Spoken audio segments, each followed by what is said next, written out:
Good day, everybody. I'm Admiral Jim Stavridis, and welcome to another episode of Navigating Leadership.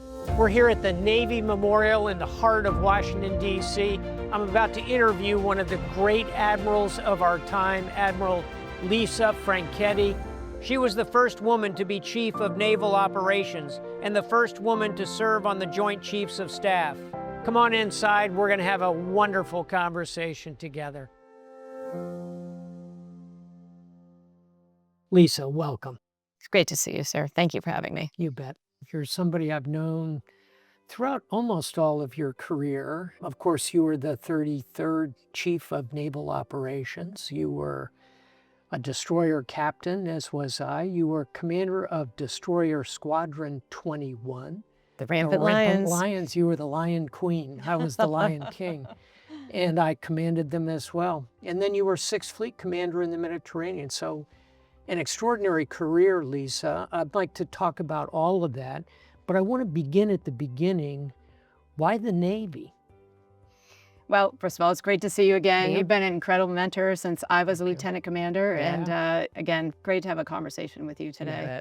You know, my beginning might be a little bit surprising, even to you. Yeah, okay. I went to Northwestern University. I was 17. Yeah. I was going to Medill, Yeah. the most amazing journalism school in the country, and I Yep. was going to be a reporter. I was going to take Hebrew, Arabic, and be a reporter in the Middle East. But what happened is I was walking down campus during a freshman orientation week, and I came across a bunch of guys playing football Okay. in a parking lot. Okay. And they had a cookout, and I stopped by and I say hello, and I said, hey, what are you guys doing? Yeah. And they said, oh, we're midshipmen. We are going to join the Navy and the Marine Corps one day. And I said, really? Tell me Yeah. more.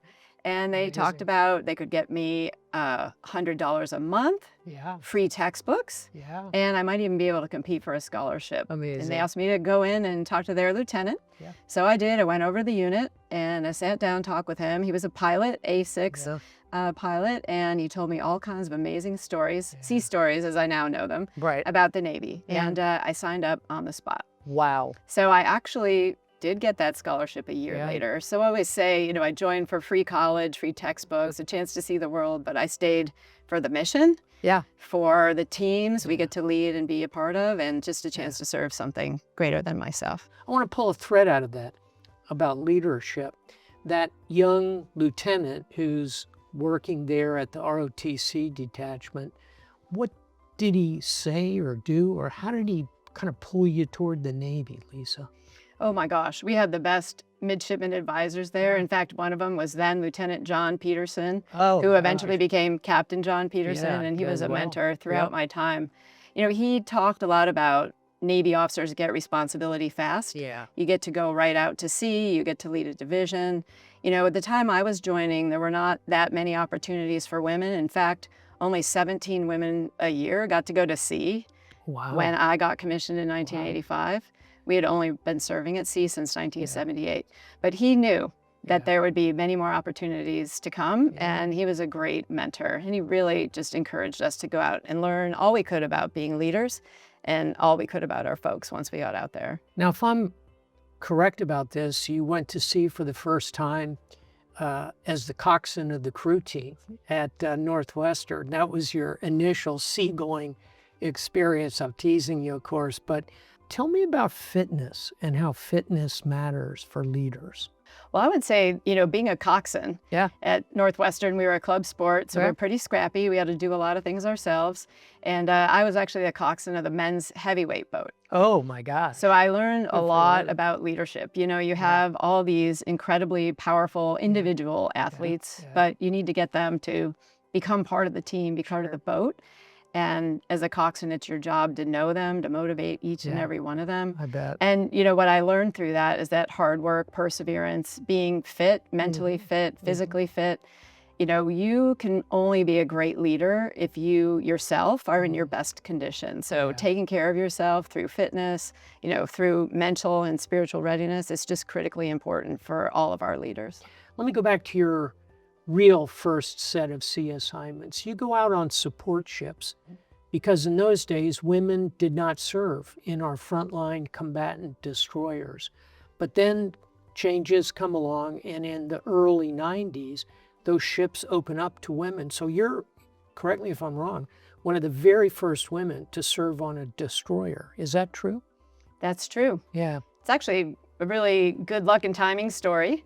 You know, I had done my sea tours, I had gone to shore duty. I was actually going to get out of the Navy because there was really no path for us to go to command without those combatant ships opening. And while I was at department head school, the law changed. So this is kind of in the fall of 1993. Wow. Yep. And again, good luck and timing, that matters sometimes. And myself, Mary Jackson, Cindy Tabo, we were all department heads in department head school or just recently reported. So we got to go to combatant ships as department heads. And I can tell you, it was a dream come true. Yeah. Ever since I was a midshipman, I had been hoping and writing lots of articles that I would just file away in folders about, hey, let's not ignore 50% of the population. Yeah. And, you know, we need our best and brightest to get after our adversaries. And so getting to go to combatant was absolutely incredible. And it was a really different time. Yeah. The way the Navy did it is they sent myself, a senior chief petty officer, and a second tour division officer. We went to the ship for about a month. We talked to the crew about what it was like to serve with women. Some of it was myth busting, some of it was facts explaining. And then we got all 30 women reporting to our ship on one day. And our captain, he made it amazing. He was so excited to be able to integrate the crew and just make them a normal part of the team. And our ship did really well. So I'll tell you my amazing stories about this. This is the largest granite sea in the world. If you look out there, there's the Granite Sea. Oh, right. And good point. Great point. I got to commission the Washington Consortium of ROTC students here. And so we all stood out there on the Granite Sea for the commissioning. And it was such a neat place to commission because you have the archives here. Yeah. So you're doing your commissioning right in front of the real Constitution. Yeah, that's right. So it was really an amazing thing that we had a chance to do. I like the idea of doing it here. Yes, it was good. Cool. Yeah. We also, President Carter, in his funeral, he also stopped right here. I didn't know that. And we had an entire brigade midshipmen here to salute him. Oh my gosh. Along with the superintendent of the Naval Academy. Oh, that's so great. Right here. That's so great. And this is where we do the concert on the Avenue. That I knew. So I hosted the concert on the Avenue. We brought 50 veterans from the Armed Forces Retirement Home here. I love it. And I got to dance with a World War II Marine. That's a great story. So then you go on to command a destroyer yourself, USS Ross. What was your command tour like, and what's a leadership lesson you take out of that? Yeah, my command tour was amazing. I think, you know, if anyone ever asks you what was your favorite tour, I think most people say whatever their first command tour. So Ross was mine. You know, you get to build your own team, about 300 people. We got to go on deployment. So I had all the amazing experiences as a young leader. You know, as I was heading into the tour, I wanted to do two things. One, I wanted to connect the crew of the Ross to our namesake, Donald Kirby Ross. He was a warrant officer, and he was on the USS Nevada in Pearl Harbor when the ships were attacked. Right. And he was just getting off duty, as the story goes. It was his birthday. He was getting ready to go out with his lovely date, who then became his wife. And then the ship was attacked. So he just sprang to action. He connected the steam plants between the two engine rooms. And Nevada is actually the ship that you see getting underway in those photos. The only one that got away. And so my lesson to the crew was you always have to be ready.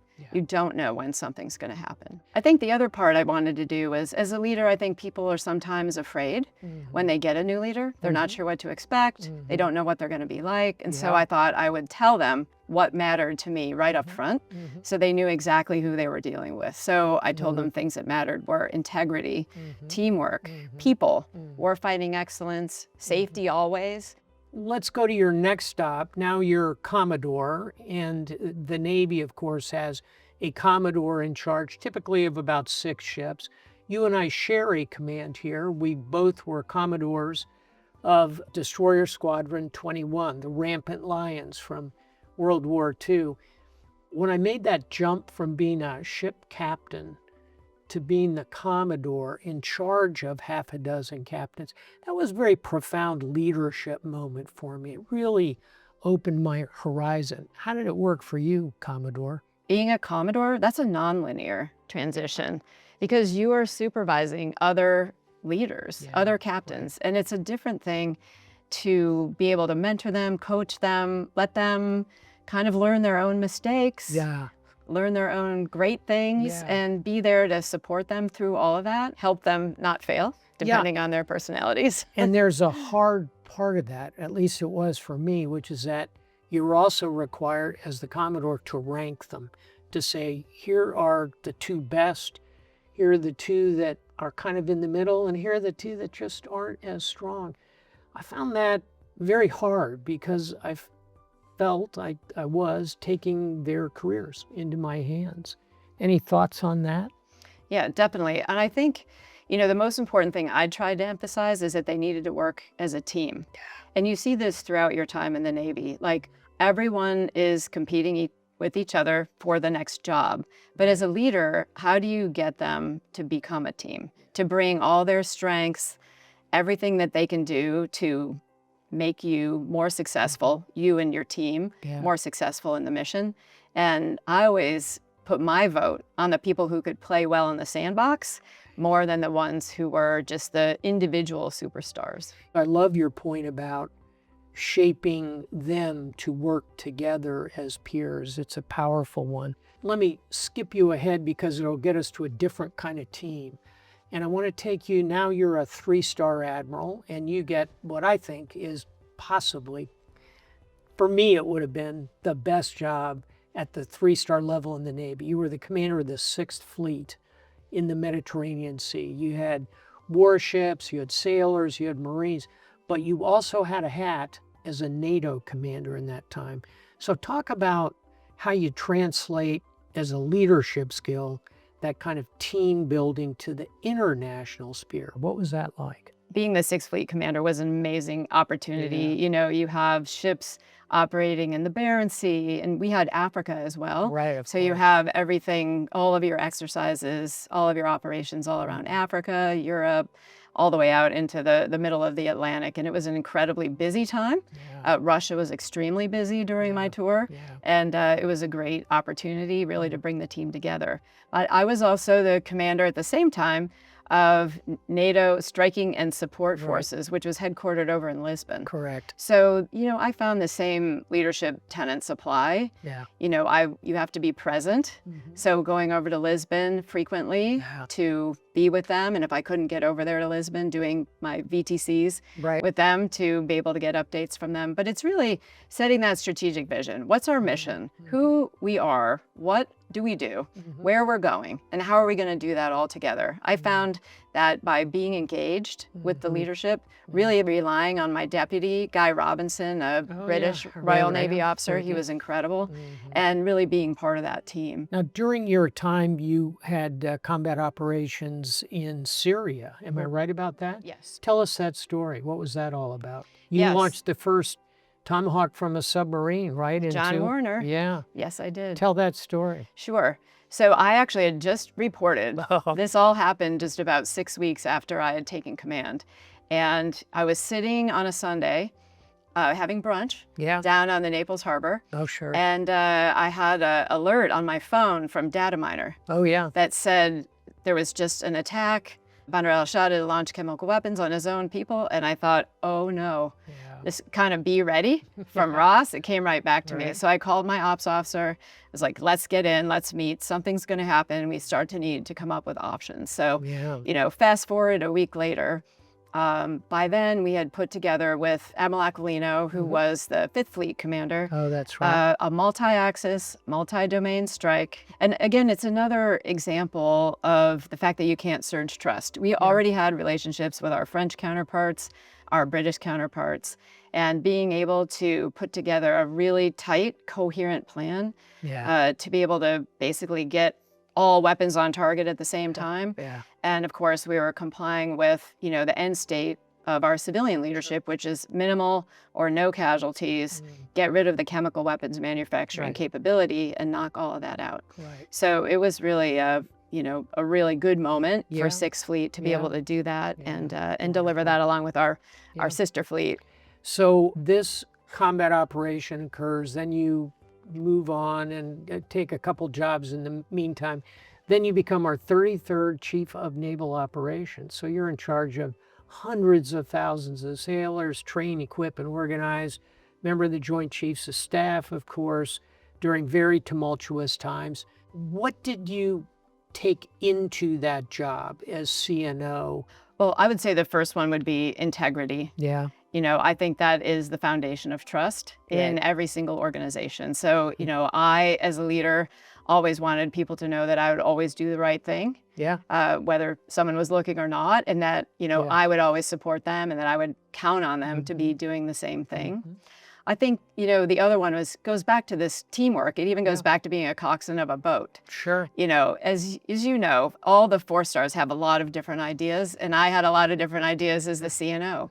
But I felt like my job was really to kind of bring together all of our leaders to have a unifying vision of the Navy, back to the who we are, what we do, where we're going.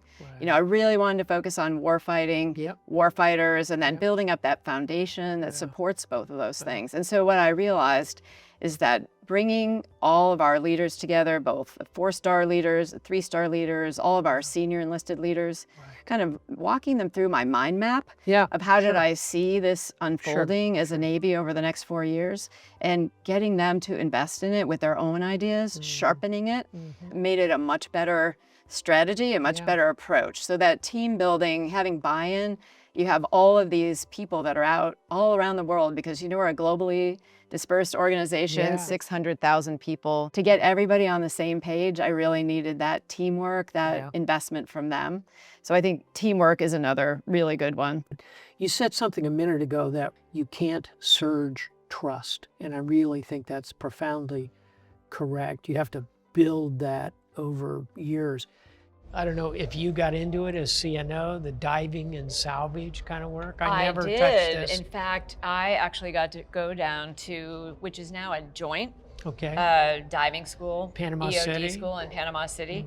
I got to see how we train the divers now. And in fact, it was the day that they were basically putting on the modern version of that suit and putting the divers over the side to go down for their first time in a pressurized suit. So it was a really interesting experience. And it was all joint.